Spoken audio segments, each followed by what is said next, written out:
Je suis la présidente de l'Encre Marine à Saint-Malo, qui est l'association littéraire de notre ville et qui travaille pour la première fois avec les étonnants voyageurs. Donc vous faites partie des 3 grands entretiens que nous souhaitions avoir. Donc le premier, je vous le disais à l'instant, c'était Rachel Kahn, le second c'était Simone Schwartz, et parmi tous les livres qui sont sortis, c'était vraiment le vôtre qui a retenu toute mon attention. Alors pour commencer, je voulais vous parler de votre couverture et de votre titre, parce qu'en fait c'est ce qui nous fait choisir un livre à l'étalage, la 4e de couve aussi bien sûr, et le paysage, il est assez oppressant. Et il faut dire que la ville et la vallée que vous dépeignez sont aussi, avec ce viaduc suspendu à la montagne. Le titre n'est pas banal non plus, parce que dans votre titre, on entend le souffle du vent, grâce à ces allitérations en V qui nous sifflent aux oreilles. Et ça m'a frappé immédiatement, et qui oppose un mot pluriel qui est plein d'énergie, buveur, à un autre qui s'apparente plutôt à quelque chose de volatile, d'insaisissable. Est-ce que tout votre texte n'est pas contenu dans cette alliance oxymorique des deux, qui illustre l'énergie vitale de ces 4 gamins, et en même temps leur soif de rêve? Oui, d'ailleurs j'ai hésité à écrire le livre, en fait, tellement le titre était... D'accord. Non, oui, les titres, c'est quelque chose qui m'arrive tout de suite. D'accord. Parfois même, avant même que j'écrive la première phrase, ça participe de l'écriture du livre. Donc le vent m'a soufflé aussi l'écriture. Mais tous mes livres, ça n'est d'aucune femme, c'était pareil. Et il y a quelque chose comme ça d'une connexion intime qui fait que je me mets dans le prolongement de cet axe-là qui est comme pour le coup là, comme un souffle qui me guidait. Et puis oui, c'est vraiment venu au moment où je vois ces 4 gamins suspendus en train de boire le vent. Voilà, comment je peux appeler le bouquin, un buveur de vent. C'était très simple. Et d'ailleurs, vous l'expliquez à un moment donné dans votre texte, il y a un petit paragraphe là-dessus. Et vraiment, le jeu du pluriel et du singulier, moi, m'a enchanté. Quand j'ai vu votre livre, j'ai dit, le vent souffle déjà. Et ça, c'était fabuleux. La deuxième question que je vais vous poser, c'est le surgissement de cette araignée gigantesque. Alors, elle est monstrueuse à l'intérieur de la centrale électrique. Je me suis dit, entrons-nous dans un roman fantastique? Alors, il l'est quelquefois. Votre écriture, on a l'habitude de dire aux auteurs que leur écriture est flamboyante, ce qui ne veut rien dire, mais il y a dans le mot flamboyant quelque chose qui montre la puissance, l'énergie vitale de votre écriture, et ça frappe immédiatement, même quand vous présentez les 4 enfants. Donc, cette écriture fascine et retient. Alors, je voudrais vous demander si ce n'est pas la métaphore, cette araignée dont on parle, de ces liens qui emprisonnent et qui vont réduire au silence les hommes de la vallée, qui étouffent leur existence. Et d'ailleurs, c'est comme ça dans la vie ordinaire. Même si les mots de la grand-mère Lina relèvent du conte, et même si elle mourra avant de les avoir détrompés, est-ce que c'est pas l'image emblématique de tout ce qui se passe dans cette vallée? Cette araignée. Vous avez utilisé un mot qui me plaît bien, c'est surgissement. Oui, surgissement. Ouais. Quand j'écris, en fait, ce sont des images qui surgissent comme ça et que je peins. Et l'image de cette araignée m'est arrivée tout de suite, parce que ce gourmand, il existe vraiment. Oui. Il existe vraiment avec cette petite centrale. Et j'avais pas de grand-mère qui me racontait ça, mais moi je pourrais la raconter peut-être à mes petits-enfants, cette histoire-là, qui m'est venue comme une espèce de... Finalement, le livre commence un peu comme un conte. Oui. Voilà, on ne sait pas qui est ce type-là qui tient cette vallée sous sa coupe, qui possède tout. Et puis le côté complètement onirique, à la limite fantastique, effectivement, où les enfants, eux, ne savent pas faire la part du vrai et du faux. Voilà, et c'est ça qui est fondamental dans nos vies d'humains. C'est ce moment-là précieux où on ne sait pas faire la différence. Et où tout peut se déployer. Et je crois qu'un auteur, enfin un romancier, le romancier que je suis, il fait avec ses armes d'adulte, c'est-à-dire ce qui s'est forgé comme lecture, comme nourriture d'expérience, comme grammaire, comme vocabulaire, et bien il fait ce chemin-là pour essayer pas de retourner en enfance, c'est pas du tout de ça qu'il s'agit, mais d'essayer de comprendre ce qui peut se passer. C'est assez schizophrénique en fait. Un écrivain, il s'absente. Il doit, le personnage social dont vous parlez, qui est engoncé dans nos vêtements, dans nos relations sociales, on est vraiment engoncé. Et moi, je crois que ce livre-là, j'essayais de dénuder comme ça les humains, un par un, tous. Et pas forcément consciemment, mais de faire ce truc-là et de retourner. Et ces gamins sont finalement la métaphore de la liberté de cette vallée-là. Voilà. D'ailleurs, ils sont pendus à des cordes. On fait une grosse différence entre les fils de l'araignée et les liens. On y reviendra parce que c'est une image aussi qui est absolument extraordinaire. L'image de cette centrale, de ce viaduc et de ces 4 enfants. D'ailleurs, c'est très ambigu. Mais on va y revenir. Donc, alors on va venir au maître de l'araignée, Joyce. Ce maître de l'araignée, effectivement, il est redoutable. Il est débarqué en ville un après-midi d'octobre, 10 ans plus tard, il est propriétaire de toute la ville. Alors il vit seul dans un immeuble de 7 étages, il change de chambre tous les jours, et tout ça est surveillé par les vigiles et les chiens, et toutes les rues de la ville portent son nom. Tout de suite on se dit, bon, il est vraiment une icône ce personnage. Alors il va épouser Isobel, la belle-fille des Sorensen, il ne leur demande pas leur avis. Et on retrouve d'ailleurs son fiancé, Mario, qui est un petit peu suicidé quelques jours plus tard, près de la décharge publique. C'est un homme odieux. Mais voyez-vous, ce que j'aime, Franck Brice, dans vos romans, dans tout ce que vous avez écrit, c'est que c'est jamais linéaire. C'est pas quelque chose, il n'y a pas de noir et de blanc. Cet homme, il n'est pas si simple que ça. Parce que malgré l'effroi que cause la scène du poussin gobé vivant, que je ne m'en suis pas encore remise, eh bien, on perçoit que c'est un homme blessé lui aussi, et blessé par une enfance dont on ne saura rien. Vous parlez de revanche à prendre, et là, je voudrais juste, pour nos auditeurs, pas ceux-là, les autres, lire quelque chose que vous dites très court sur Joyce, qui est quand même assez troublant. Vous écrivez « Orphelin de naissance ». Alors tout de suite, on se dit « Ah, Joyce n'avait eu droit qu'au mépris tout au long de l'enfance. En âge de comprendre comment allait le monde, il s'était empressé de retourner ce mépris contre les autres, croyant ainsi venger son enfance saccagée et mettre sa propre douleur à distance. Malgré les défaites et les succès, il n'y était jamais parvenu, car il savait que le mépris n'est qu'un écran destiné à se protéger de son propre effondrement, et le cynisme, le moyen d'épaissir cet écran. Alors ça change tout. On ne peut pas lire et pas faire attention à ce que vous écrivez. Alors, comme l'écrivait Jean Ferrat, nul ne guérit de son enfance, moi, je voudrais vous demander si l'enfance n'est pas au cœur de votre roman. Est-ce qu'on peut lui échapper à cette enfance? Est-ce qu'on ne reste pas éternellement en quête de l'enfant qu'on a été? Alors, c'est moi qui vais vous contredire, parce que tous mes livres viennent de l'enfance. Ouais. Tous. C'est Ernesto Sabato qui disait « L'essentiel de l'œuvre d'un artiste, quel qu'il soit, provient d'une ou deux obsessions de son enfance. » Ah oui, c'est vraiment, c'est obsessionnel l'enfance. Et ce Joyce-là, oui, c'est pas si simple que ça. Mais non. Parce que dans beaucoup de mes romans, mais voilà une de mes obsessions, c'est l'identité. Ouais. On est en quête d'identité quand on est enfant. On veut être reconnu. Il y a ce truc. Joyce, il n'est personne. Mais ça, c'est aussi les lectures, vous savez, les écrivains du début du XXe siècle, les écrivains américains, les écrivains sudistes, les perdants. Oui. Pour moi, il doit y avoir quelque chose au niveau de ceux qui ont perdu la guerre de sécession, parce que tous les grands écrivains sont sudistes. Oui, c'est vrai. Faulkner, Steinbeck, Thomas Wolfe, Erskine Caldwell, tous. Ouais. Et dans le Nord, il ne se passe pas grand-chose. Donc quelque chose de cet ordre-là. Et il parle toujours, il y a un type qui arrive de nulle part, avec une sacoche souvent, et il veut fonder quelque chose. Ouais. C'est les Sartoris, il veut fonder quelque chose, et en général ça échoue. Parce qu'on ne peut pas fonder quelque chose sur rien. Voilà, c'est ça. Et ça moi j'ai la chance d'avoir des racines, mais c'est quelque chose qui m'obsède, ça. Les gens sans identité. Qu'est-ce qu'on peut faire quand on n'a pas d'identité?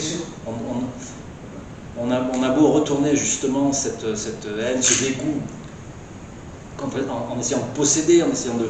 C'est ça. En étant odieux avec les autres, etc. Oui, c'est effectivement la scène de... J'ose même pas dire de mariage, comment il s'empare en fait de cette femme. Et qu'il a fait habiter dans l'immeuble d'en face, voilà, ouais. Et son fils, mais voilà. Mais vous voyez, ce que je trouve intéressant dans ce roman et dans vos romans en général, c'est que vous n'êtes pas manichéen. L'auteur manichéen par excellence, c'est pas très intéressant. On a tout de suite tout compris, vous voyez. Là, vous n'êtes pas manichéen. Avec Joyce, il est touchant quelque part. Hein. il est touchant quelque part, le méchant. Oui, beaucoup plus touchant que Lynch. Mais bien sûr, Voilà. bien sûr, même il est burlesque, Lynch. Oui, c'est ça. On peut se moquer de lui. Lui, non. Et il comprend des choses, tous les personnages ne sont pas manichéens. Non, ils ne sont pas manichéens. La mère, Martin, il se passe quelque chose.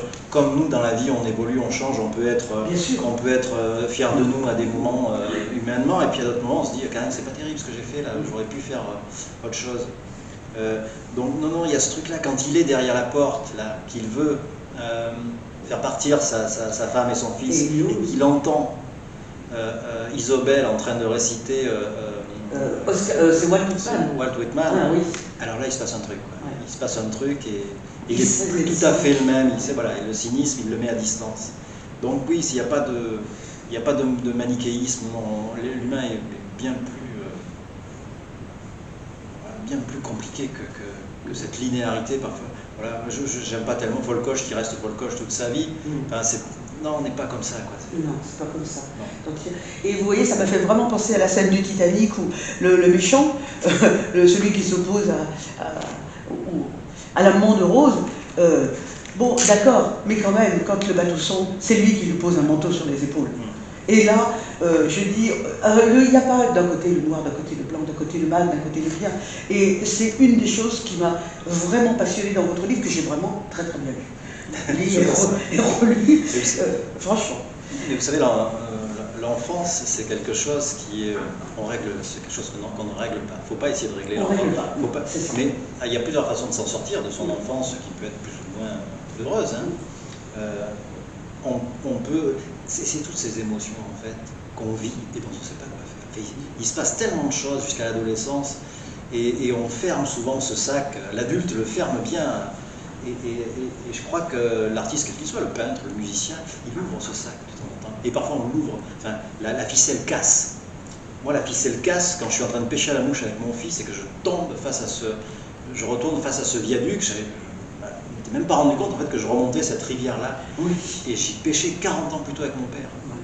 Oui. Et en fait, cette émotion-là qui me prend à ce moment-là fait que j'écris cette première phrase.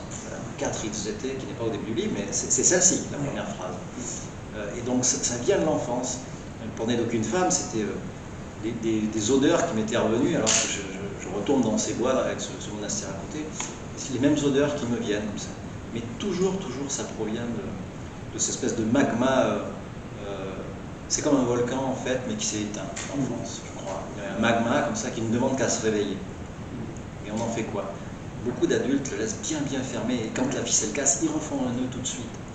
Et je crois que voilà, si on veut en faire quelque chose, ça coûte, hein, attention, hein, le voyage n'est pas toujours aisé, ça peut être compliqué, et c'est pas une thérapie. La littérature, l'écriture, c'est pas une thérapie du tout, mais c'est un voyage qu'on fait.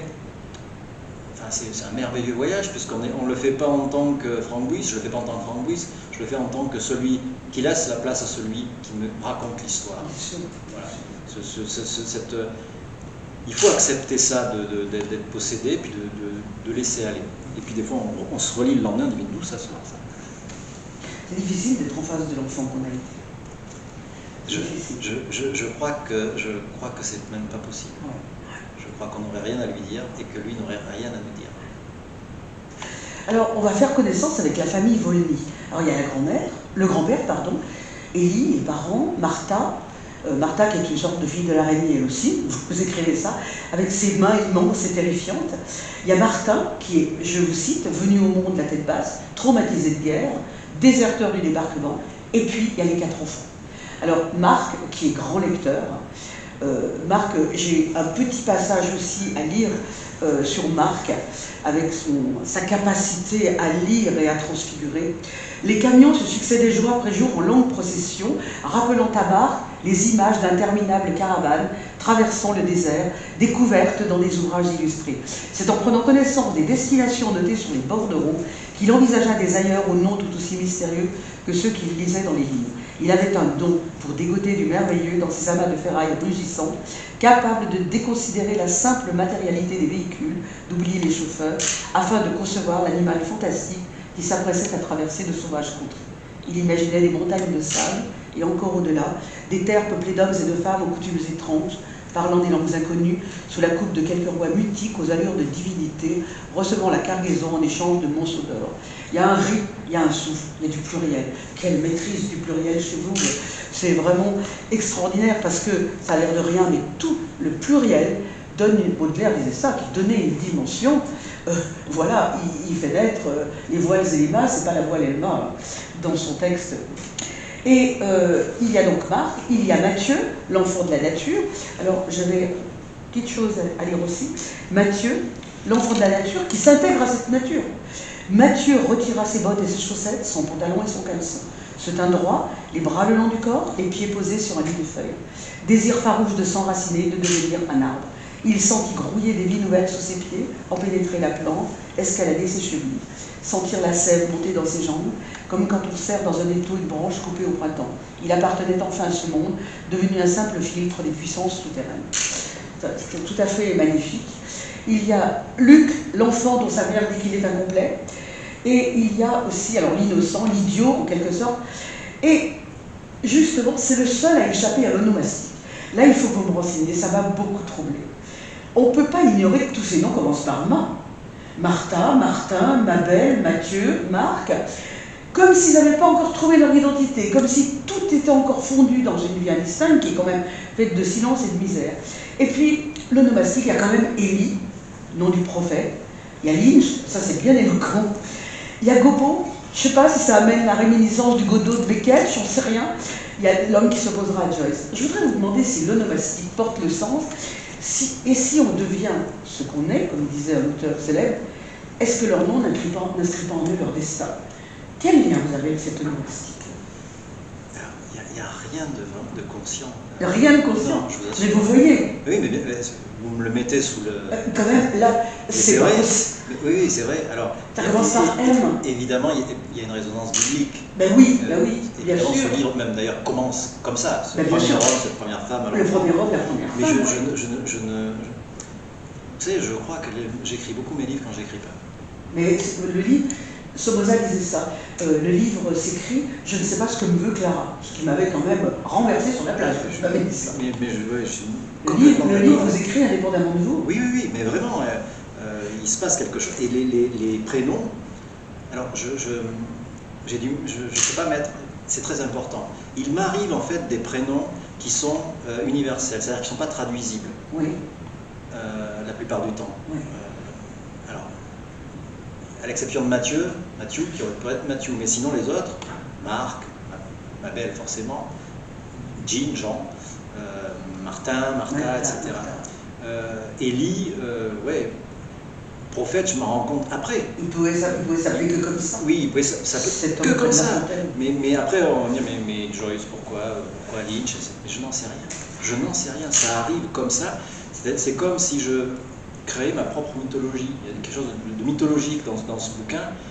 Je crois que je me dirigeais vers là, je parcourais cette vallée, j'allais vers là, mais je ne savais pas pourquoi. Et vous me le mettez sous le... C'est la première fois en fait qu'on me fait la remarque. Bah écoutez, je suis très contente de vous la faire, parce que François Valéjo m'a dit la même chose que vous. Il m'a dit, j'y avais pas pensé. Et c'est merveilleux parce que ça veut dire que là, vous réussissez. Vous réussissez puisque le lecteur s'approprie l'histoire. Tout d'un coup, le lecteur se dit, moi je n'ai pas donné d'explication, je voulais vous le demander, mais tout d'un coup, le lecteur se dit, voilà, moi je le lis et je vois ça. Et je vois que tout commence par un M, et comme vous êtes quand même un homme pour qui l'amour est constructeur de la vie, je me suis dit que c'était quand même pas un hasard. C'est pas un hasard. Tout est hasardeux, mais ce n'est pas un hasard. C'est pas hasard. Il y en a trop, si vous voulez. Il y en avait qu'un, oui. Mais là, il y en a quand même beaucoup. Je suis imprégné par cette culture-là. Je ne suis oui. pas croyant. Je viens d'un milieu, la terre, hein, oui. où l'éducation religieuse était importante. D'ailleurs, on fait ces armes, catéchisme, etc. Oui. Puis après, je m'en suis sorti. Mais j'ai rencontré des gens formidables. Une sœur qui nous faisait les cours où j'ai lu l'Ancien Testament, et, qui est quand même le plus grand roman noir jamais écrit. C'est vrai. Il y a des personnages comme ça qui vous restent. Et et je crois qu'il y a deux façons de retourner aux origines quand on écrit. Je crois que c'est ça qui est important. C'est pas tellement de témoigner de quelque chose du présent. En plus, je m'en méfie toujours. Vous savez, Jules Renard disait quand c'est trop chaud, ça sonne toujours un peu faux. Ça paraît comme ça. Il y a quelque chose voilà, du retour aux origines. Alors on peut le faire peut-être comme ça, en essayant de remonter à des personnages originels, de faire en sorte qu'il y ait un retour aux origines. On peut le faire aussi avec des projets futuristes, des dystopies, des romans post-apocalyptiques, où là voilà, on élague un peu l'humain jusqu'au bout. Mais je crois qu'il y a quelque chose de cet ordre-là, je parlais tout à l'heure de dénuder l'humain, mais ouais, de voir ce qu'il en reste, quoi, de chair, de matière. Moi j'ai un rapport à l'écriture vraiment qui est charnel, organique. Ah oui, J'essaie de mettre tout au même niveau, c'est-à-dire que quand il y a un humain et quand Mathieu est auprès de la rivière ou dans la nature, il est un arbre, vraiment. Voilà, il n'est pas plus qu'un arbre, et il n'est pas moins que la rivière. C'est ça qui est extraordinaire. Alors, le jeu de ces enfants, c'est de se suspendre à la lecture, vous voyez, un 4K, parce qu'ils veulent sentir la vibration des trains qui passent, et qui, je vous cite, traversent ces corps fluets de l'onde de vie la plus pure.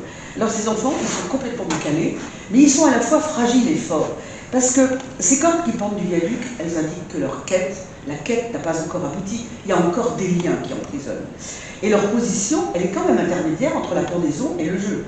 On ne peut pas voir ça sans penser cette chose-là. Et il y a cette idée très intéressante que vous avez développée du vertige à l'envers. Parce que la vertige, ça implique la peur de la chute. Mais quand il s'inverse, c'est comme si on n'était pas encore prêt pour l'élévation. L'élévation, comme si on avait peur d'aller quérir un autre destin. Et il y a une double lecture, à mon avis, de cette corde qui pend, qui protège de la chute, mais qui indique cette autre direction, celle du ciel, celle de la liberté. Et c'est bien pourquoi celle de ma belle, vide, elle doit signifier, je vous pose la question, qu'elle est déjà en marche. C'est cette ambiguïté qu'il y a dans ces cordes. Oui, le vertige à l'endroit, c'est quand ils sont suspendus. Mais Marc, quand il parle du vertige à l'envers, c'est parce que la corde est vide. Oui. Donc c'est l'absence qui est pire que le vertige à l'endroit. C'est vraiment voilà, quand ma belle s'en va, mais elle est déjà, vous avez raison, elle est déjà en marche. C'est-à-dire que le fait ce que vous dites, c'est juste quand parfois on me demande de raconter l'histoire, quel gamin suspendu, les gens tout de suite ils pensent qu'ils sont pendus. Oui. Et je dis suspendu. Oui, suspendu. Et c'est très. Mais l'image est très forte. Hein. L'image est très très forte. Ils sont là, puis ils sont quand même fragiles, ces enfants. Ils sont pas encore construits. Donc voilà. Mais je trouve que vous présentez les choses. C'est assez baudelairien, hein, entre l'élévation et la chute. Baudelaire est le plus grand poète. Ah ben, mais c'est ça. Il aurait beaucoup aimé votre livre, je pense. Je pense qu'il aurait beaucoup aimé votre livre. Je lui téléphonerai pour lui demander. Alors, il y a quelque chose qui revient comme un leitmotiv obsessionnel ici dans votre texte, c'est la lumière. La lumière, alors dans l'onomastique, parce que quand même, je sais bien que vous l'avez peut-être pas fait exprès, mais Luc, c'est le nom de la lumière, et Hélio, c'est le nom du soleil. Donc Luc et Hélio, là, ce serait difficile, ils portent en eux la lumière. Vous dites que les feuilles emmagasinent la lumière. Moi j'ai adoré cette phrase, les saisons ne sont rien d'autre que le cycle immuable de la lumière. La lumière fait briller les yeux de ma belle. Oh, ça c'est une ligne et demie, mais alors qu'est-ce que c'est bien dit, qu'est-ce que c'est beau. Enfin, je ne vais pas me permettre de dire que c'est bien dit, évidemment que c'est bien dit. S'il avait pu observer les yeux de sa sœur en cet instant, il aurait vu la lumière se promenant sur l'iris comme un cheval tournoyant dans un minuscule choral. Moi, quand je lis ça, je m'arrête, parce que j'ai envie qu'on me la répète tout le temps, cette phrase. Donc, elle brille dans ses yeux. La fille aimée de Gobbo, c'était aussi comme une étoile dans le ciel, dites-vous. Et même Snake, qui se tourne vers le levant comme une fleur de tournesol cherchant la pure lumière. Donc, il y a la lumière qui éclaire, il y a la lumière qui réchauffe, mais il y a aussi celle qui brille faiblement. La seule étoile que peut contempler Joyce est cette lumière jaunâtre jaillie de l'ampoule vissée sous la basse-jour, et qui tremblote. Il y a celle qui éblouit et qui brûle, il y a la lumière factice de la centrale, il y a celle du bûcher qui brûle sous le crâne de Martha, puis celle des flammes de l'explosion, qui vont tout emporter dans cette vallée. Est-ce que ce texte n'est pas aussi cette lutte forcenée entre l'ombre et la lumière, entre le monde ténébreux où règnent les méchants, Lynch, Renoir sale, Double, Snake, je ne mets pas Joyce parce que je lui fasse en particulier, qui terrorise les autres, puis un autre, celui des enfants, où l'imaginaire a pris le pouvoir. Quel amour de la lumière dans votre texte. Oui, mais elle a Et c'est le noir qui développe la lumière. Elle a soulage. Voilà. C'est ça, oui. Le noir développe la lumière. Tous les grands romans, les quelques romans, vous savez, qu'on garde dans une livre, une vingtaine au maximum, ils creusent au même endroit, ils creusent l'obscurité. Voilà. Ils rencontrent des racines, des cadavres, des ossements, etc. en chemin. Mais le but, c'est de faire surgir la lumière. C'est-à-dire c'est comme les étoiles la nuit, le jour on ne les voit pas, mais voilà, ce truc du surgissement de la lumière sous plein de formes différentes, comment ça se reflète en fait, et ça me fascine, ça me fascine. C'est pour ça que Soulage me fascine autant. Alors, en peinture, comme en littérature, comme en musique, quand vous écoutez une suite de Bach, qu'est-ce que vous attendez? Vous faites surgir la lumière, parce que c'est un peu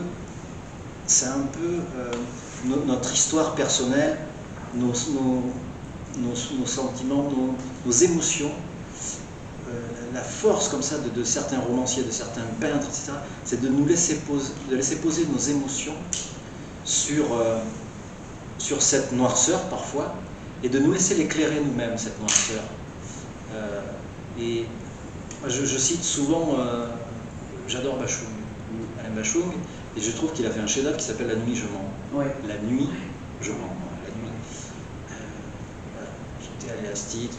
Peut-être que aussi, mais le Vercors, le viaduc, etc., me vient peut-être de là aussi. Mais on ne comprend pas au départ ce qui se passe. Comme quand on creuse, on ne voit pas ce qui se passe autour de nous, comme quand on tâtonne dans l'obscurité. Et puis petit à petit, nos yeux s'aguerrissent, et puis comme ça on voit soit une lumière imaginée, soit parfois une lumière qui vient de très très loin.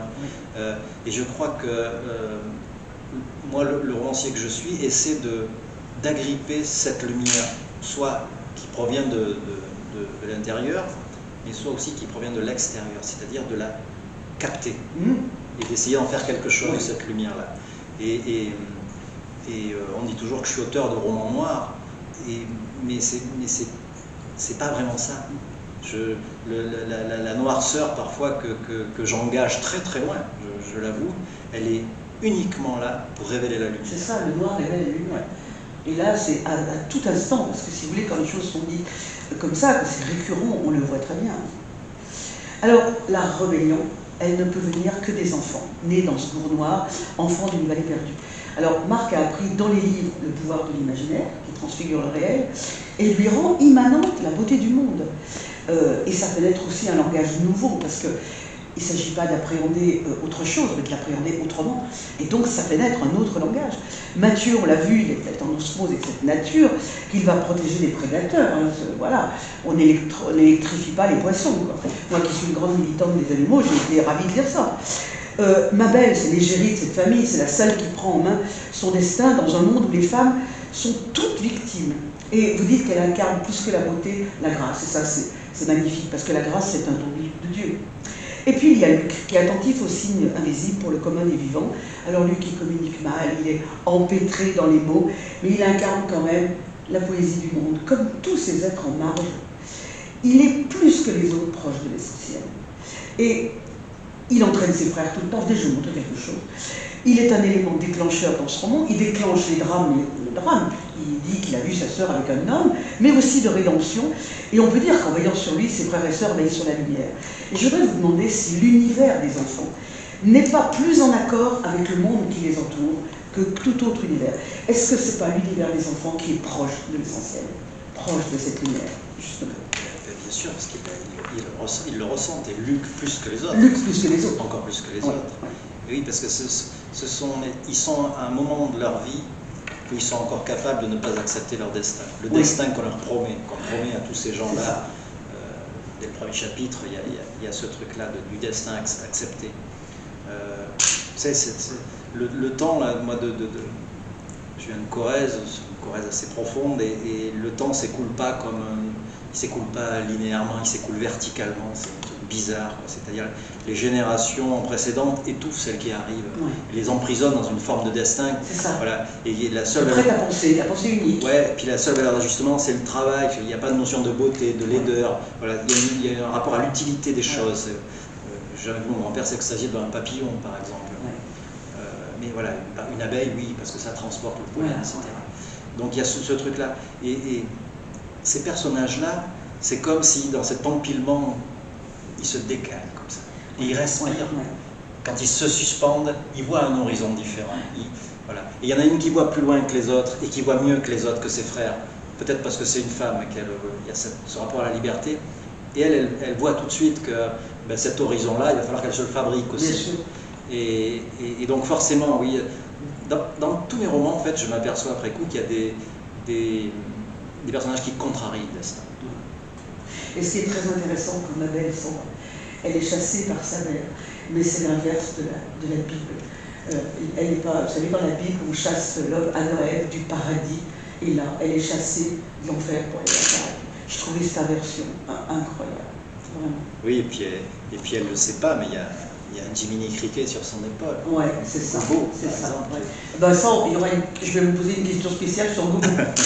Alors, dans cet univers très sombre, avec des espions qui rôdent aux ordres de Joyce, et on voit beaucoup plus eux que Joyce, on a un univers totalitaire qui renvoie donc à l'araignée du départ, à ce tissage féroce, sont prisonniers les faibles, et donc il y a ces 4 cordes.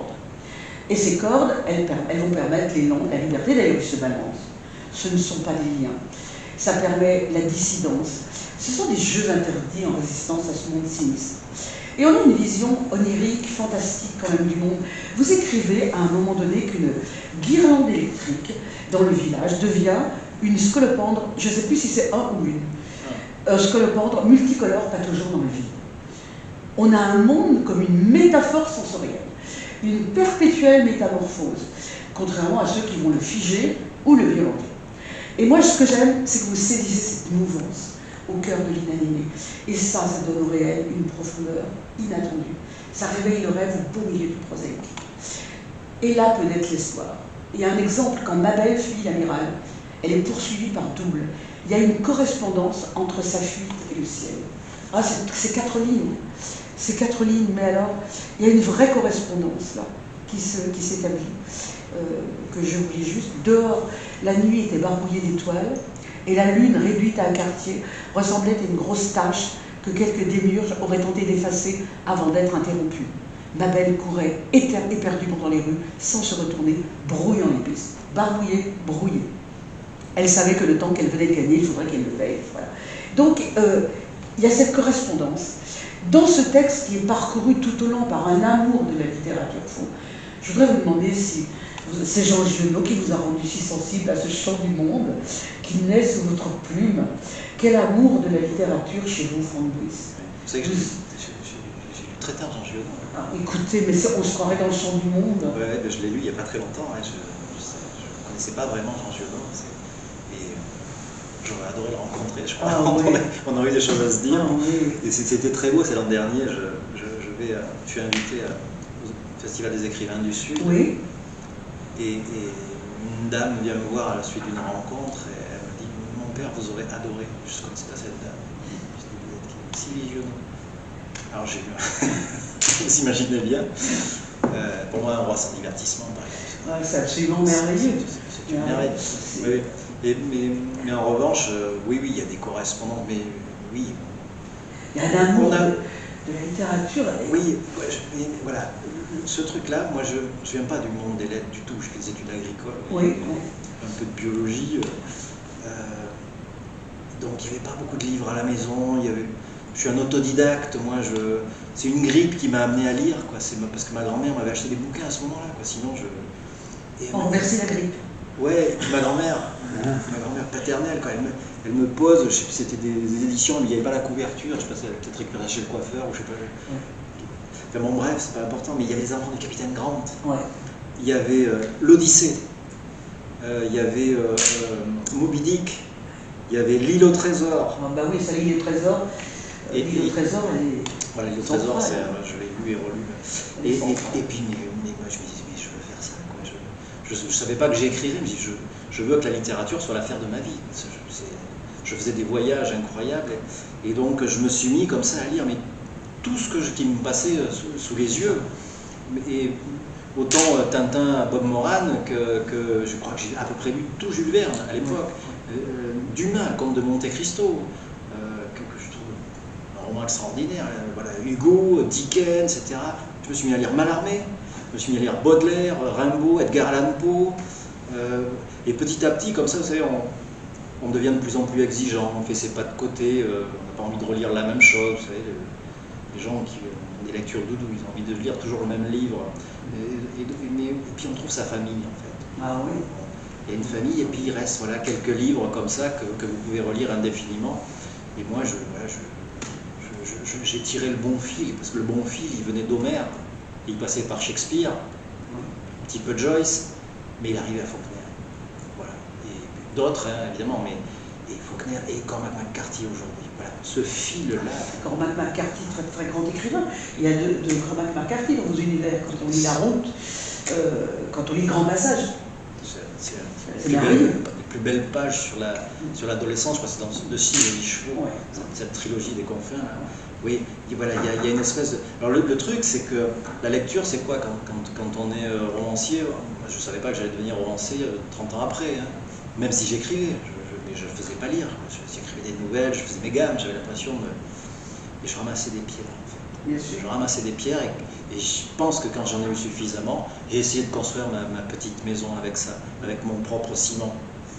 Parce qu'on voilà, on peut pas réinventer la littérature. Il faut en faire quelque chose avec ce qui a déjà été fait, essayer d'en faire autre chose. Ce que fait McCarthy avec Faulkner, il presse l'œuvre de Faulkner et il arrive à faire Meridian 100, il arrive à faire Suttree, qui est un immense livre. Magnifique. Mais c'est son chef-d'œuvre. J'ai écrit un long article sur Suttree qui paraîtra dans un bouquin dans quelques temps. Oui, on parle de l'Odyssée. Ouais. Suttree, c'est ça, c'est Ulysse. Ouais. Ulysse. Pour ça, j'ai pensé à James Joyce. Après, je me suis dit, Joyce, il doit avoir un nom, ça mais j'ai pas trouvé. Comment? J'ai pas trouvé d'où sortait le nom de Joyce. Et pourtant, ouais, je me suis dit, voilà, j'ai pas trouvé. Parce que c'est un Ulysse qui a raté son Odyssée. J'ai pas eu le temps de réfléchir assez. Pourtant, vous avez beaucoup réfléchi. Ah, j'ai beaucoup réfléchi. Quelle lecture! Et je voulais vous dire aussi, il était en train de lire quand même Le désert des Tartares, Martin. Et quand l'autre, Monsieur Duval, je me souviens plus de son prénom, Duval est mort, il était en train de lire quand même Martin Eden. Alors là, quand on ramène Martin Eden comme ça, c'est par hasard. Hein. Au détour, voilà, il va se faire exploser, mais il lisait quand même Martin Eden. Donc, si vous voulez, Jack London et Buzzati sont déjà convoqués en 2 lignes. Donc je me suis dit, quel amour de la littérature. Ah non, je vais revenir à Stevenson, mais je veux dire, voilà quoi. Et si on me disait à quel écrivain il ressemble, je dirais à Jean Genot. C'est vraiment, pour moi, vous avez écrit Le Chant du Monde, ça aurait pu s'appeler comme ça. Ça aurait pas fait souffler le vent. Parce que ça me fait rire, hein, auteur provençal, oui, mais pas n'importe quelle Provence. La Provence des taureaux noirs, pas celle des stations balnéaires quand même. Oui, et puis c'est sa Provence à lui. Quand on lui disait, non mais la rue, elle n'est pas exactement là. Oui. Il faisait rigoler, quoi, parce qu'il avait créé sa propre Provence. Lui, la Provence, ça ne l'intéressait pas plus que ça, il aimait la pluie. Il aimait la pluie, le vent. Et c'est pas une Provence... non, c'est la Provence de Giono, c'est la Provence de Giono. C'est comme le sud de Faulkner, c'est son yacht à Panama. Ça ne lui suffisait pas, il créait son propre comté imaginaire. Alors, votre récit est divisé en 4 parties. La première, elle s'achève au départ de Mabel, chassée par sa mère du foyer familial.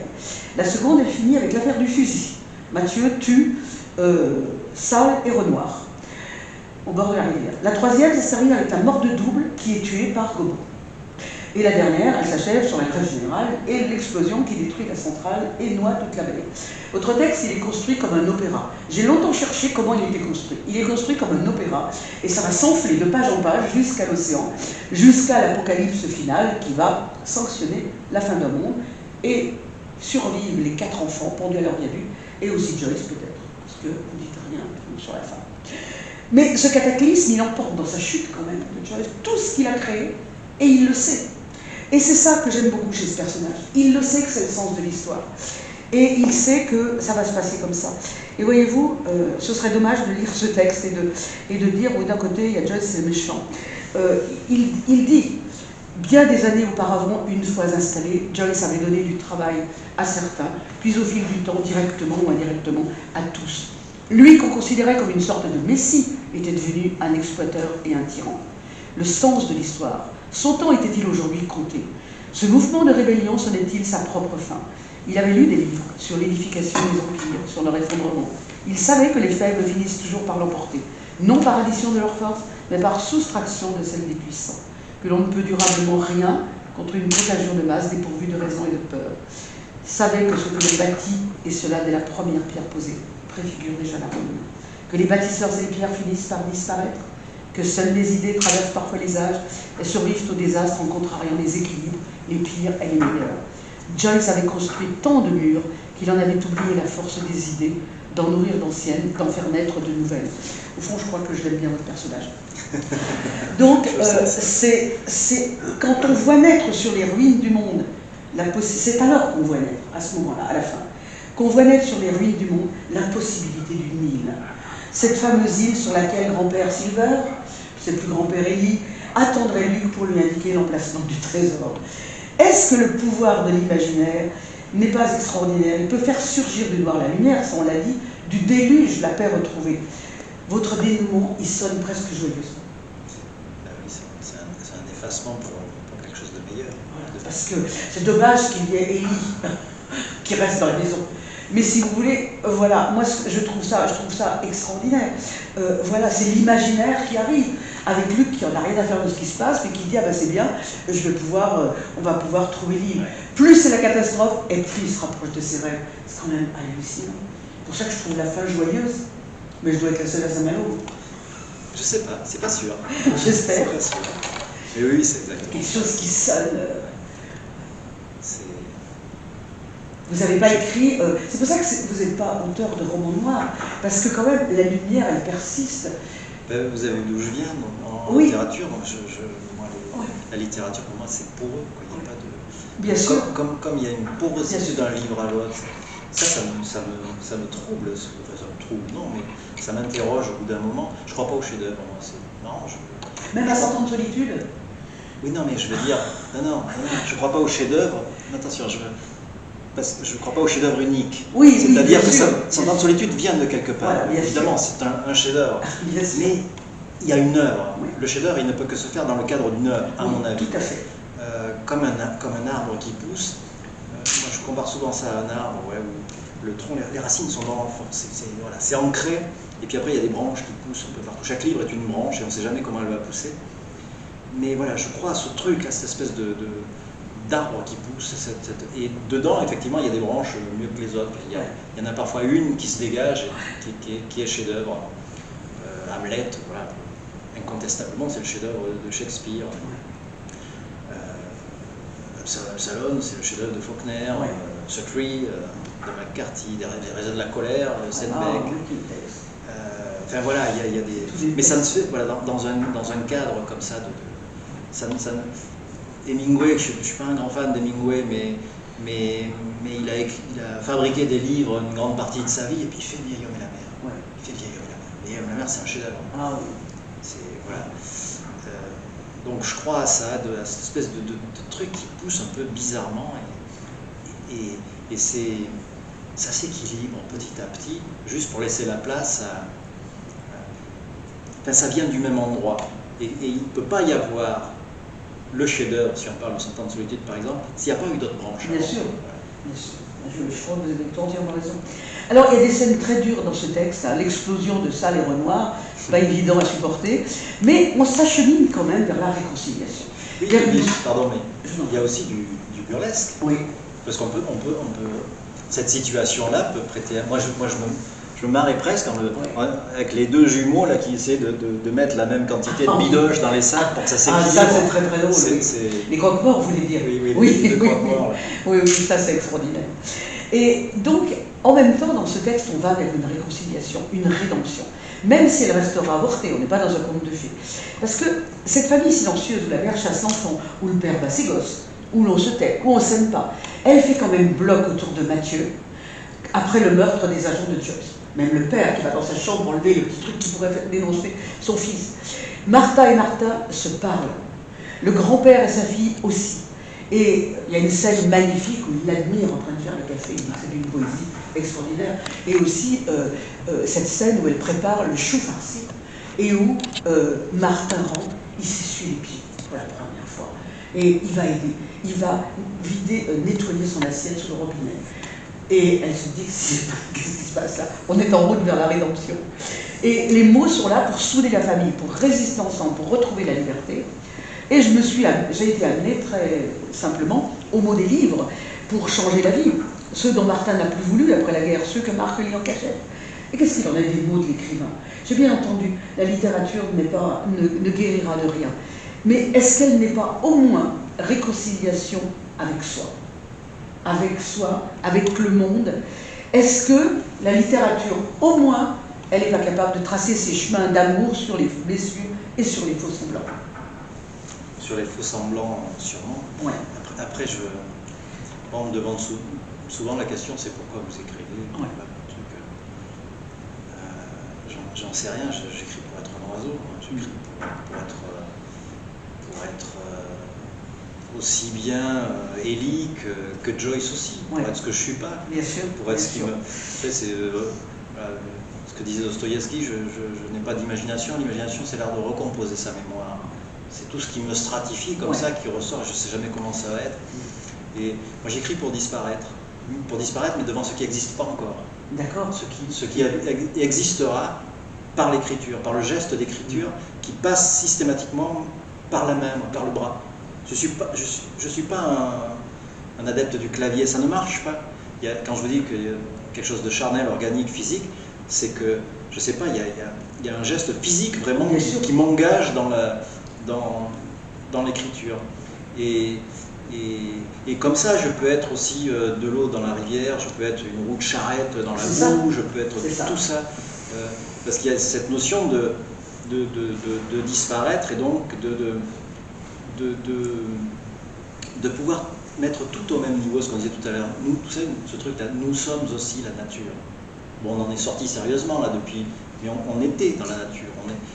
Et l'écriture, c'est, moi je suis dans la nature quand j'écris. Tout est, ça paraît complètement farfelu, mais c'est vraiment ça, quoi. J'ai l'impression de me réveiller quand j'ai passé mes 2-3 heures d'écriture. C'est jamais, ça peut être une page, une demi-page, 3 pages, c'est très variable. Et quand j'ai l'impression de me réveiller de l'écriture, de me réveiller épuisé. Mais oui, j'imagine. J'aime bien. Et je relis toujours la dernière phrase. Je relis pas plus, hein. Je relis la dernière phrase, je referme, et le lendemain ou le soir, bon, maintenant que j'ai, comme disait ma mère, maintenant que tu n'as plus un vrai métier, tu peux. Voilà, donc je travaille aussi l'après-midi, je relis. Qui tu es, enfin qui tu étais. Et en fait, ça va être compliqué de... J'ai 2 grands garçons et des fois ils me disent mais t'es pas là papa, ouais. Quand je vous dis qu'on écrit quand on n'écrit pas, c'est que je crois que le lendemain quand je me remets dans mon cahier, que je relis le chapitre, il s'est passé quelque chose et ça se dénoue. Et parfois ça se tranche, c'est comme le nœud gordien, je tranche et hop, ça continue. Parce qu'il y a ce truc étonnant. On me dit souvent c'est bien construit, etc. Mais si vous saviez, il n'y a aucune construction. Je veux dire, en termes de... C'est un truc qui se déroule comme ça, au fil des mots, au fil des pages, etc. Et après, cette matière-là, cette espèce de forme, de sculpture que j'ai faite, il faut la parfaire, c'est-à-dire qu'il y a un travail qui est de l'ordre du surgissement, effectivement, de ces images-là qui s'agglutinent, qui font comme une espèce de galerie, mais après, il y a du boulot. Reprendre depuis le début et tout retravailler pour que ça tienne, pour que la musique soit là de bout en bout. Bien sûr, bien sûr. Parce que souvent les mots ne suffisent pas. Pour ça, on écrit, y a pas, ce mot-là, il a un sens, mais moi je voudrais lui en donner un autre. Ouais. Comment je peux le mettre dans la phrase pour lui en donner un autre? Comment je peux amener une rythmique particulière?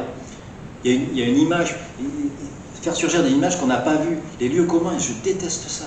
Oui. Mais par exemple, quand Double caresse l'avant-bras de ma belle dans l'amiral, je compare ça à un rasoir aiguisé sur un coupe-chou. Oui. Oui, je suis très fier de cette image-là, oui, parce qu'on sent toute la... Voilà. Et ça, j'aime beaucoup ça, en fait, ces images-là. Mais en tout cas, je ne sais pas si j'ai répondu à la question. Oui, vous avez répondu. Je vous parlais de réconciliation, mais avec vous. Ça m'intéressait, ça. Mais alors, je ne sais pas si je me suis réconcilié, je pense que si on se réconcilie, on arrête d'écrire. Mais en tout cas, je m'apprivoise et je ne cherche pas, encore une fois, à me guérir de quoi que ce soit. J'ai pas de sujet, en fait, quand je commence un roman. Pour moi, le sujet, c'est l'ennemi du roman. Oui. L'ennemi total du roman. Mais en tout cas, j'ai pas envie d'apprendre des choses de moi, j'ai pas envie de chercher, c'est comme en lecture, ça, moi, voilà, je lis tous les jours et j'écris tous les jours, ça c'est un truc, voilà. Le premier truc que je fais en me levant, en général à 4h30, 5h du matin, c'est le lire. Ça me lave de ce que j'ai écrit la veille, et j'ai pas envie d'apprendre des choses, pas envie de rencontrer des gens qui pensent comme moi, forcément, etc. J'ai envie... En fait, je crois qu'on a envie d'ajouter, c'est pas moi qui l'ai dit, d'ajouter quelque chose à nos vies, à nos vies d'humains.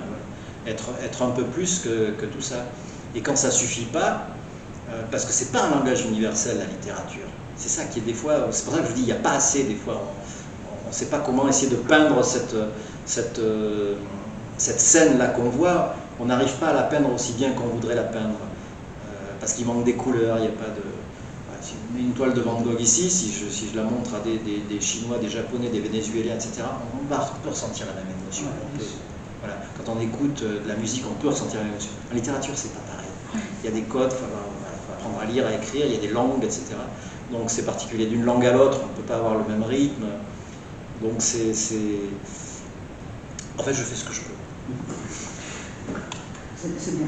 J'aime beaucoup cette modestie parce que votre livre, c'est quand même un grand texte.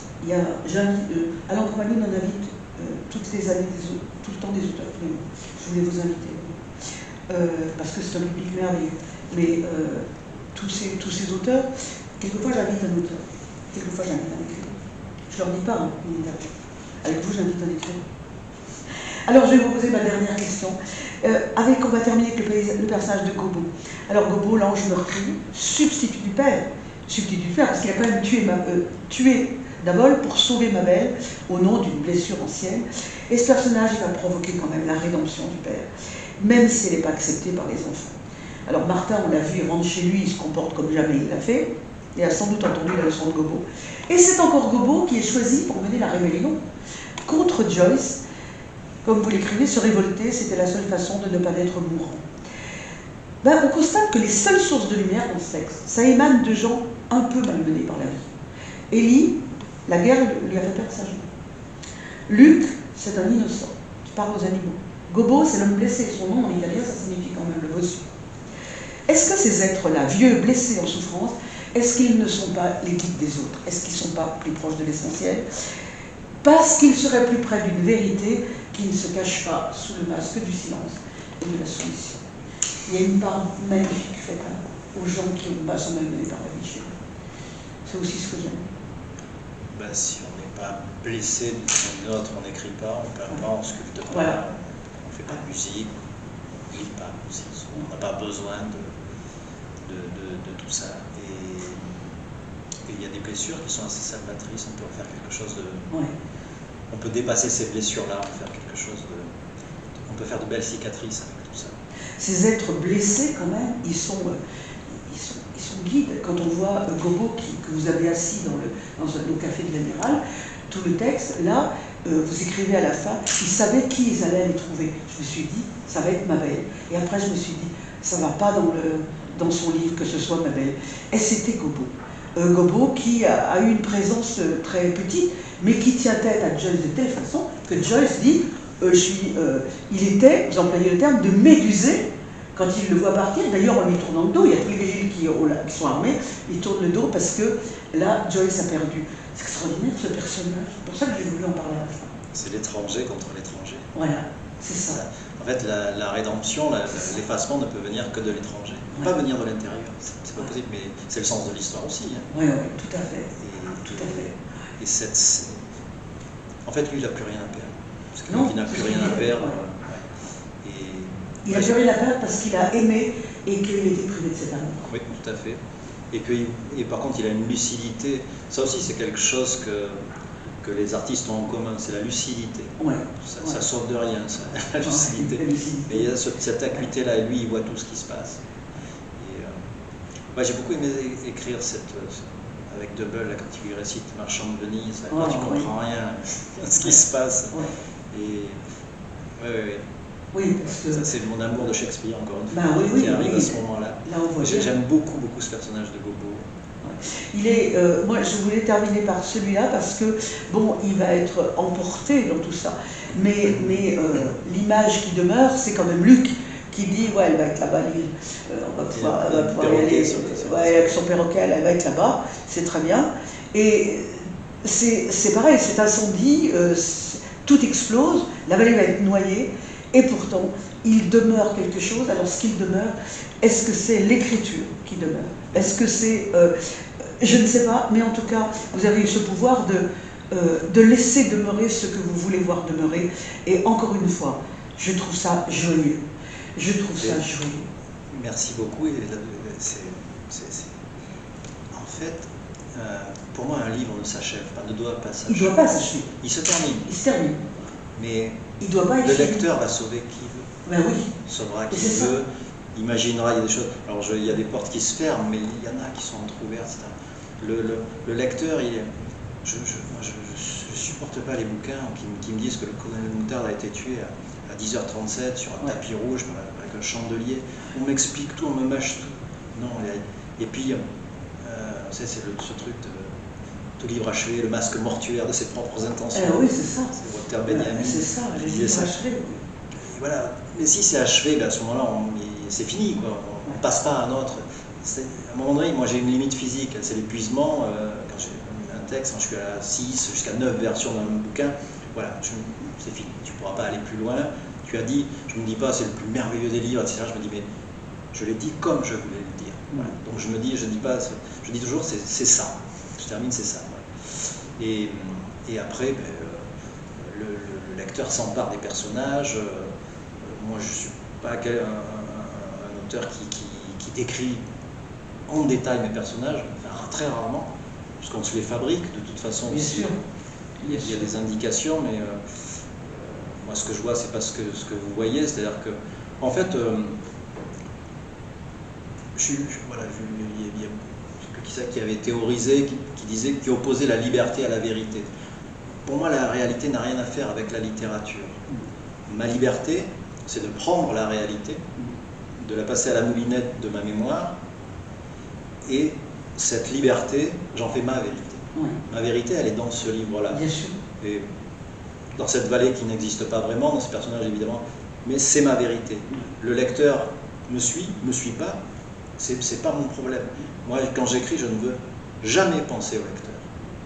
C'est à mon avis, la plus belle façon de le respecter, c'est de ne jamais penser à lui, de ne pas chercher à lui plaire. De ne pas le formater, de ne pas non plus écrire pour ça, pour telle raison, bien sûr. Bien sûr, c'est-à-dire on doit écrire ce qu'on porte, et on ne doit pas fabriquer. Si on se met à fabriquer, ça se voit. Après, c'est une autre façon de procéder. Ce n'est pas un jugement de valeur, mais moi, les quelques écrivains que je garde aujourd'hui, les livres, ils portaient ces livres, c'est obligé. McCarthy, il porte ce truc. Et donc ça fait toute la différence. Il n'y a pas... c'est pour ça que ça fait des choses très diverses et surtout en désaccord avec le monde tel qu'il est au moment où il est. Vous voyez ce que je veux dire? Oui, je comprends. Et voilà, pour moi, ce sont des écrivains. Après, je ne dis pas que j'y arrive ou quoi, mais il y a ce truc-là de me laisser envahir, de me laisser envahir, et puis et je ne peux pas faire autrement. Et je crois qu'aujourd'hui, je ne peux plus faire machine arrière. Et ça me fait un peu peur, parfois. C'est-à-dire de ne plus... J'ai peur que ça s'arrête un jour. J'ai peur qu'il n'y ait plus cette étincelle là qui enflamme la poudre. Et j'ai peur qu'il n'y ait pas assez de poudre, en fait. Mais le fait que vous ayez peur de ça, ça remplira l'Égyptienne. Parce qu'il y a des gens qui ont peur, justement pas peur de ça, et qui s'éteignent au fil de leur livre. C'est vrai qu'il y en a.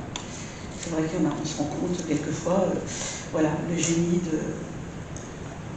J'espère que le génie d'Olivier Bourdon dans Un quinquennat en rouge anglaise, Olivier qu'on reçoit en avril pour la 2e fois, parce que ça a été notre coup de cœur, j'espère qu'il aura toujours cette flamme, parce qu'il est génial, il écrit en Alexandrin, il ne se rend même pas compte. Il n'y voit pas. Il fallait lui faire son Je n'ai pas lu le dernier. Florida, magnifique. Est-ce que vous voulez rajouter quelque chose à notre entretien pour nous dire ça? C'est parfait. Quelle lecture. Je pense que c'est la meilleure lecture comme on a fait de mon livre. La plus belle lecture. C'est moi qui vous remercie. Vous savez, je vous ai écouté dans certains entretiens et je vous regarde à ce moment-là, je n'écoute pas la question et je me dis si on l'a dérangé pour lui demander ça, pour lui demander rien, pour là. Et dans vos yeux, vous êtes très, très bien élevé, mais on sent passer un harassement. On ne fait pas venir quelqu'un pour n'avoir pas lu son livre. Moi, votre livre, il y a des passages que je peux réciter. Parce que c'est ça, le respect. Et c'est comme ça qu'on fait à l'encre marine. Parce que c'est pas possible autrement. Si vous ne vous souvenez pas qu'il y avait une référence à Martha Eden, mais dans ce cas-là, laissez l'auteur vivre sa vie tranquille, prendre son café, et voilà. C'est ça. C'est ça qui... Et je suis contente que vous ayez trouvé cette lecture belle, parce que votre livre est très très bien. Et ce qui me ferait extrêmement plaisir, c'est que vous me le dédicaciez. Et que vous ne ratiez pas votre train. En tout cas, je vous remercie beaucoup quand vous êtes venus nous voir. Vous avez déjà arrêté. J'espère que non. Je vous remercie d'être venus nous voir parce que il y avait pas beaucoup, je voulais pas recevoir beaucoup d'écrivains. Je voulais recevoir ceux qui m'ont paru fondamentaux dans ce festival. Madame Schwarzbach, c'est fondamental. Elle est exceptionnelle. Rachel Kahn, c'est une fille qui dit des choses remarquables. Après, bon, bah, ça se jouait, il y avait Pascal Diby qui a écrit l'ethnologie du bureau, mais là j'ai dit non. Nous voulons rencontrer Franck Brice. Je vous remercie beaucoup. Je suis flatté. Je devais avoir le regard plus ouvert que lors de certaines interviews. Beaucoup plus ouvert. Non, je pense qu'effectivement. Mais vous avez raison. De toute façon, voilà, faire venir l'écrivain du moment et puis lui dire voilà, on va demander, elle est jolie votre couverture. Oui, d'accord, elle est jolie votre couverture, mais on s'en fout un peu. C'est bien, il y a 4 enfants dans votre roman. Bon, voilà. Je pense que ça ne respecte pas beaucoup cette œuvre. Et pour moi, vous avez vraiment écrit une œuvre. J'ai beaucoup aimé, mais d'aucune femme aussi. Merci beaucoup. Est-ce que vous avez un stylo? Ah oui, je dois avoir ça.